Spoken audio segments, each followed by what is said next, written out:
Shalom, jumpa kembali dengan saya Roni Suwono. Ini adalah channel pribadi saya. Sahabat yang saya kasih, Anda yang suka menonton video saya, jangan lupa like setiap kali menonton. Bagikan juga kepada sahabat-sahabat yang Anda cintai, agar semua sahabat-sahabat kita mendapat berkat yang sama. Beri komen yang sopan, komen yang membangun, dan tekan tombol loncengnya agar setiap Anda yang sudah menekan tombol loncengnya tidak pernah ketinggalan dari setiap video baru yang saya tayangkan lewat channel pribadi ini. Selamat menikmati. Shalom.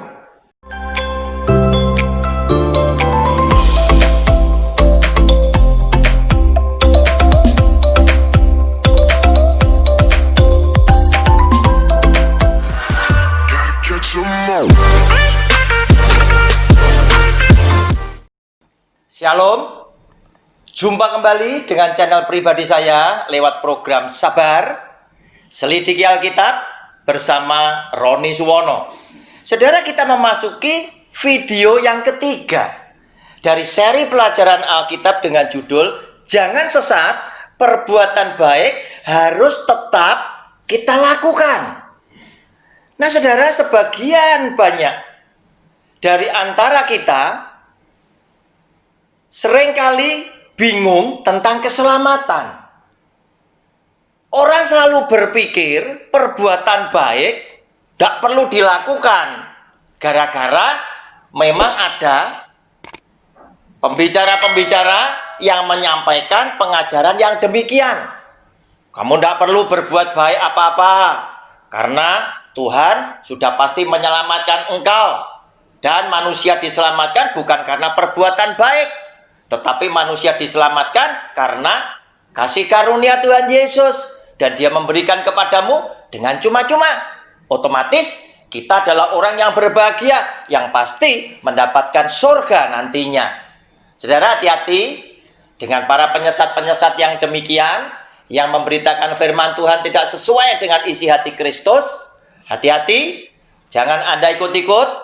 Nantinya Anda akan menghadapi penyesalan yang luar biasa. Disitulah terletak ratap tangis dan kertak gigi, karena ketika Anda menyaksikan ada begitu banyak orang bersuka cita bersama Bapak Abraham, Ishak dan Yakub makan bersama dalam kerajaan surga, sedangkan kalian yang disesatkan tidak mengalami hal serupa, maka disitulah terjadi penyesalan yang sudah terlambat. Oleh karena itu, nasihat saya, rajinlah mulai hari ini, bukan cuma sekedar mendengar khotbah dari hamba-hamba Tuhan, tetapi sekaligus engkau adalah orang yang rajin membaca dan merenungkan firman Tuhan, serta mencocokkan apa yang kau dengar dengan Alkitab.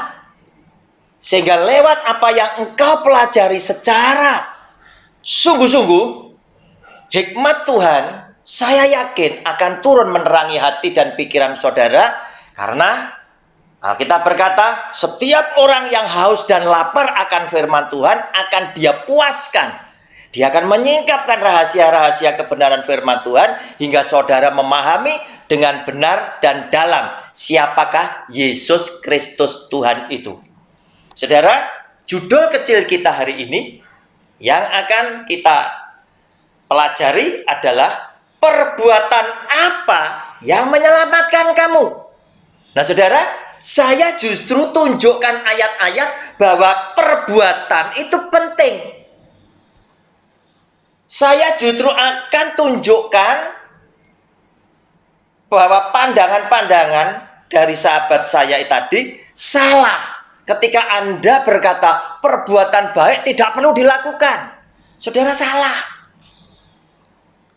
Kita tahu kita diselamatkan oleh iman, iya. Alkitab mencatat. Tetapi bukan berarti iman yang tidak disertai perbuatan. Karena lewat perbuatan, Yesus Tuhan bisa tahu siapa kamu. Apakah engkau orang jahat? Apakah engkau orang benar?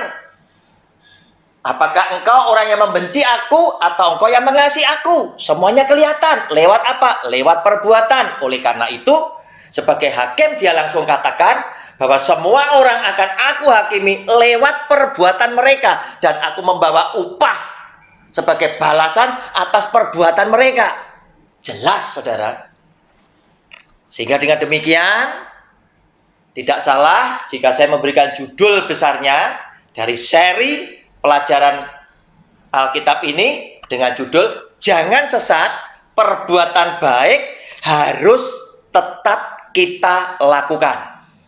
Saudara, senang Bapak Ibu, saudara yang saya kasihi, yang sudah berkenan belajar melalui video-video saya. Sekarang siapkan alat tulis Bapak Ibu semuanya, buka Alkitabnya pada Matius pasal 7 ayat 21. Saudara, Matius pasal 7 ayatnya yang ke-21. Judul bacaannya adalah Jalan Hal Pengajaran yang Sesat. Saudara, hati-hati. Tuhan Yesus ini sering memperingatkan bahwa hidup kita di masa sekarang adalah hidup di akhir zaman.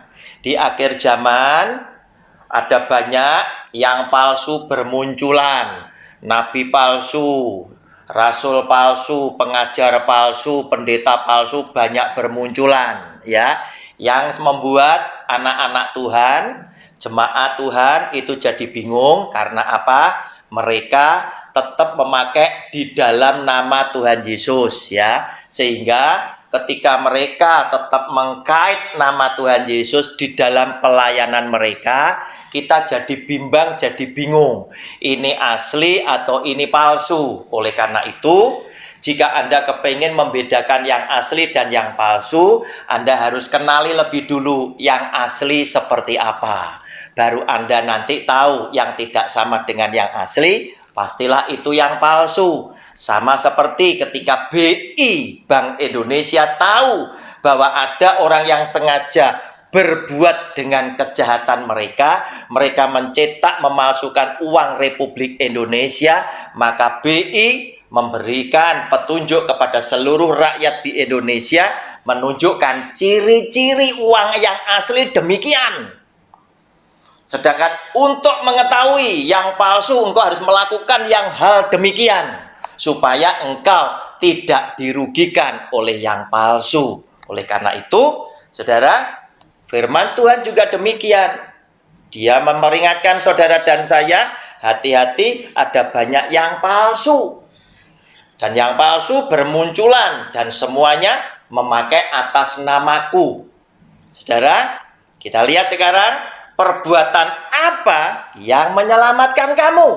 Nah, saudara, tentunya dari sebagian kecil sahabat-sahabat saya yang punya pandangan manusia tidak perlu berbuat baik, pasti langsung menolak judul kecil saya. Silakan saja Anda punya pandangan yang seperti itu. Yang penting saya bisa nunjukkan judul kecil ini dasar ayatnya yang seperti apa. Dan saya ambil, saya paling suka ketika bicara tentang neraka dan surga, tentang keselamatan, saya lebih suka mengutip, mengambil dari firman yang keluar dari mulut Tuhan Yesus sendiri, karena dialah yang punya neraka dan surga. Bukan bermaksud tidak menghargai firman yang keluar dari mulut para rasulnya, para nabinya, tidak. Tetapi saya merasa lebih mantap jika ayat firman Tuhan yang saya pakai untuk menerangkan kepada Bapak Ibu sekalian adalah firman Tuhan yang keluar langsung dari mulut Tuhan Yesus sebagai sang pemilik neraka dan surga dan satu-satunya hakim untuk menghakimi orang yang hidup dan orang yang mati. Saudara, kita baca lebih dulu satu ayat, Matius pasal 7 ayat 21. Bukan setiap orang yang berseru kepadaku, Tuhan, Tuhan, akan masuk ke dalam kerajaan sorga, melainkan dia yang melakukan, tolong digarisbawahi, melainkan dia yang melakukan kehendak Bapakku yang di sorga. Ketika kita membaca kalimat yang melakukan berarti langsung otak kita berkesimpulan berarti harus berbuat, harus bertindak, yaitu melakukan kehendak Bapakku yang di surga, yaitu perintah-perintah Tuhan. Maka orang inilah yang akan diselamatkan di dalam kerajaan surga. Saudara, lihat, perbuatan apa yang bisa menyelamatkan kamu adalah perbuatan benar yang mendatangi kepada terang, yaitu perbuatan sesuai dengan perintah Tuhan, yaitu yang melakukan kehendak, yaitu firman, perintah daripada Bapakku yang ada di surga. Itulah yang akan diselamatkan oleh Bapakku dalam kerajaan surga.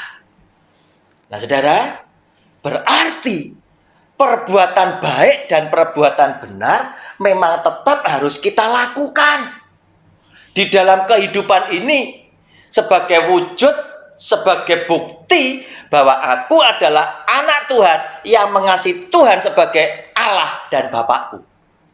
Saudara, inilah yang dia katakan, sehingga ketika firman Tuhan ini boleh kita dengar, kita muncul kesimpulan yang lain. Ketika dia berkata, bukan setiap orang yang berseru kepadaku Tuhan, Tuhan akan masuk ke dalam kerajaan surga. Tuhan, bagaimana dengan orang Kristen? Apakah semuanya secara otomatis 100% itu diselamatkan? Jawabnya tentunya tidak. Kenapa? Karena semua orang Kristen pada teriak Tuhan, Tuhan. Tetapi apakah semua orang Kristen melakukan kehendak Bapakku? Orang yang percaya baru akan melakukan. Orang yang tidak percaya pasti tidak melakukan. Orang yang melakukan perintah Bapakku berarti mendatangi terang, mendatangi Yesus. Video saya yang lalu, Yohanes pasal 3, mulai ayat 19, 20, dan 21. Saudara, sama kalau dikaitkan. Berarti tidak semua Kristen bisa diselamatkan. Hanya Kristen yang melakukan kehendak Bapakku. Nah, disinilah terjadi penyesatan dari ajaran sekelompok kecil orang Kristen yang punya pandangan picik. Engkau tidak usah melakukan apa-apa kebaikan. Keselamatan itu kan diberikan secara cuma-cuma dalam kasih karunia di dalam nama Yesus Kristus Tuhan. Saudara, kasih karunia menyelamatkan kita karena iman, betul. Tetapi bukan berarti Anda dengan diam saja Anda mendapatkan keselamatan. Tidak. Iman bukan iman yang kosong, tetapi iman yang disertai perbuatan itulah yang akan menyelamatkan saudara dan saya. Perbuatan seperti apa? Perbuatan seperti kehendak Bapakku yang ada di surga. Sehingga lewat apa yang aku lakukan, maka Bapakku yang ada di surga menyelamatkan. Karena apa yang kau lakukan adalah kehendak Bapa yang ada di surga. Saudara, ada banyak orang Kristen yang harus mulai waspada dengan satu ayat ini. Karena ternyata jika Anda cuma menjadi Kristen yang tidak pernah berbuah, saudara pasti akan menyesal ketika ternyata namamu tidak ada dalam daftar yang ada di dalam kerajaan surga. Saudara, lihat, apakah orang ini juga adalah orang yang setia kepada Tuhan Yesus? Kita lanjutkan ayat 23 dan 22 dan 23. Pada hari terakhir, banyak orang akan berseru kepadaku,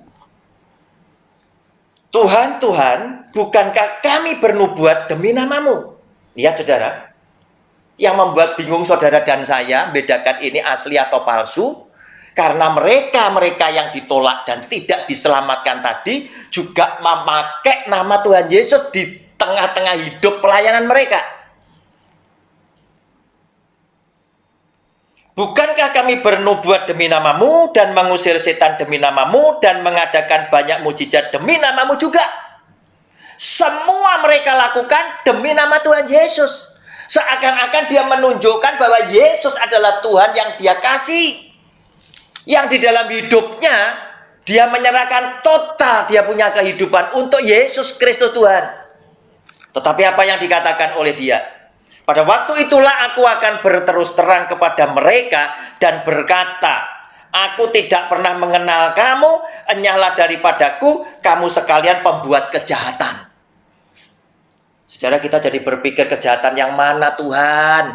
Bukankah dia khotbah rajin demi namamu, ngusir setan demi namamu, dan lain sebagainya. Saudara, Alkitab berkata, Tuhan adalah Allah yang melihat hati. Kita dengan mata jasmani kita sudah terkagum-kagum dengan sepak terjang orang ini. Tetapi kemudian kita kaget bila suatu hari kelak ternyata orang yang kita kagumi tidak ada bersama kita di dalam kerajaan sorga. Karena Tuhan berkata, aku adalah Allah yang melihat hati. Mungkin mereka rajinnya melayani Tuhan karena untuk kepentingan pribadinya. Mungkin mereka rajin melayani Tuhan oleh karena punya tujuan-tujuan yang tidak sesuai dengan isi hati Tuhan. Karena apa? Mungkin amplop yang dia terima itu banyak. Sehingga mereka rajin. Mereka rajin karena mereka mendapatkan kehormatan, dapat popularitas dan lain sebagainya. Padahal Tuhan ingin segalanya kau berikan dengan tidak punya motivasi apapun. Saudara, kita lihat salah satu ciri orang yang tulus adalah orang yang tidak ingin menerima apa-apa demi nama Tuhan Yesus yang dia layani. Saudara, Matius pasal 10 ayat 7 dan 8 berbunyi demikian, pergilah dan beritakanlah kerajaan sorga sudah dekat. Diutuslah orang memberitakan berita sukacita. Firman Tuhan ini. Sembuhkanlah orang sakit, bangkitkanlah orang mati, tahirkanlah orang kusta, usirlah setan-setan, kamu telah memperolehnya dengan cuma-cuma, karena itu berikanlah pula dengan cuma-cuma. Salah satu bukti, tanda yang asli, kata firman Tuhan, adalah yang asli adalah gratis. Tidak pakai macam-macam. Tidak. Gratis. Tetapi zaman sekarang justru ada banyak orang berlomba-lomba.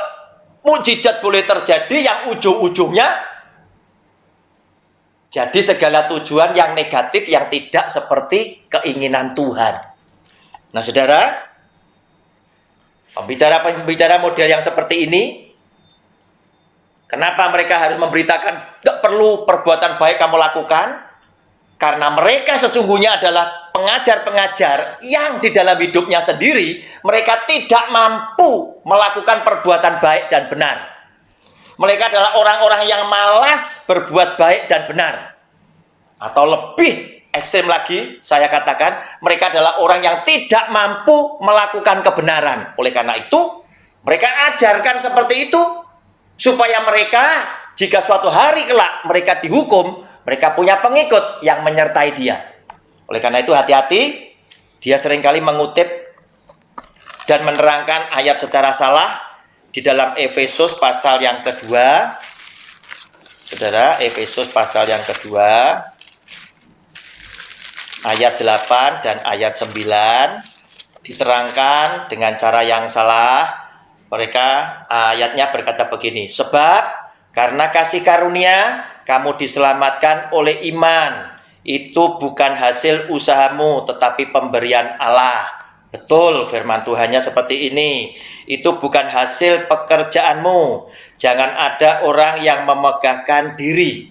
Saudara, Alkitabnya firman-Nya berkata itu benar. Tetapi keterangannya hati-hati. Bisa diputar balikan sehingga pendengar berkesimpulan bisa salah. Saudara, perbuatan baik tetap saudara lakukan. Tetapi dengan perbuatan baik itu tadi tidak cukup membuat saudara dan saya bisa selamat. Sehingga tidak seorang pun bisa memegahkan diri karena perbuatan baik. Benar. Itulah keterangan yang benar. Jika aku tanpa pertolongan Kristus, ini tidak akan terjadi dalam hidupku. Sama seperti Abraham, jika ini bukan pertolonganmu Tuhan, bagaimana aku sebagai kakek, bagaimana istriku sebagai nenek bisa punya anak Ishak? Itu benar. Tetapi perbuatan baik dan benar tetap harus dilakukan. Dan Abraham dipuji oleh Tuhan karena dia melakukan perbuatan ketika dia mempersembahkan Ishak. Dia betul-betul ingin lakukan.